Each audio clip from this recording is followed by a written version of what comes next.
America का ये last time है, अच्छा। कोलैप्स होने का टाइम है ये। अगले 2 से 3 साल में आप इसको कोलैप्स होता हुआ देखेंगे।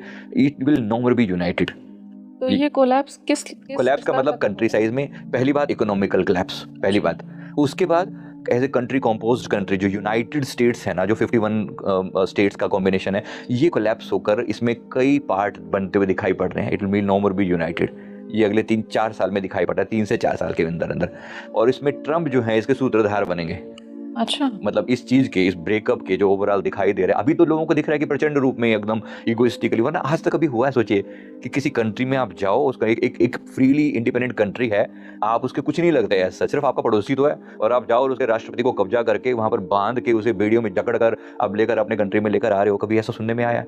वरना यूनाइटेड नेशंस का अर्थ क्या था, है ना? यूनाइटेड नेशंस बना ही तब था जब इस तरह की घटनाएं दोबारा ना हो, उसी को रोकने के लिए बना था, जी। है ना? आज वही यूनाइटेड नेशन चुप बैठा हुआ है और सारे कंट्रीज मौन बैठे हुए हैं, किसी को कोई लेना देना नहीं है कि कंट्री के प्रेसिडेंट को उठा लिया गया। एक ट्रेंड सेट कर दिया इसने ईगो का कि मेरे पास पावर है, बताओ तुम सामने कौन आएगा, है ना? आप देखो, जब ऐसा एक कंट्री उसमें पहुंच जाता है, और आप देखोगे अभी अब ग्रीनलैंड को भी ऐसी चेतावनी दे रहा है कि अगले 2 महीने के अंदर अंदर ग्रीनलैंड हमारा होगा। अच्छा। इतना नहीं, इतना कोई ईगोइस्टिकली इतना कोई अगर वो करेगा ना, क्या बाकी कंट्रीज बिल्कुल मरे हुए हैं?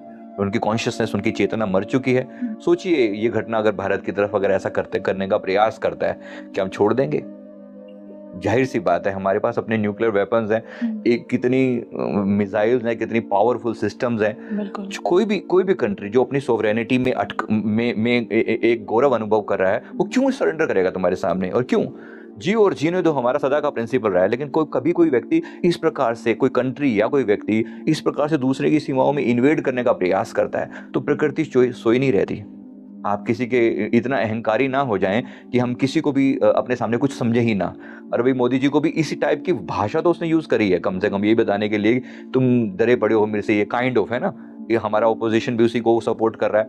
कहने का मतलब ये है कि ये डिस्ट्रक्शन के लास्ट साइन होते हैं। इकोनॉमिकल कोलैप्स, अमेरिका को कोलैप्स की तरफ जाता हुआ देखोगे ऑलरेडी भी इतने ट्रिलियंस का डेट है, ये तो आपको पता ही होगा, तो कोई वेल नोन एक बात है। तो ये दिखने की एक कंट्री जो है उस वे में भी कोलैप्स करेगा, जो कि इकोनॉमिकल कोलैप्स है। उसके बाद साथ साथ में आप देखोगे कि इसकी जो ओवरऑल सोवरेनिटी, जो ओवरऑल जो एक कॉम्पोजिशन है ना, उस पर भी आप चेंज आता हुआ देखोगे। और ट्रंप इसके सूत्रधार हैं।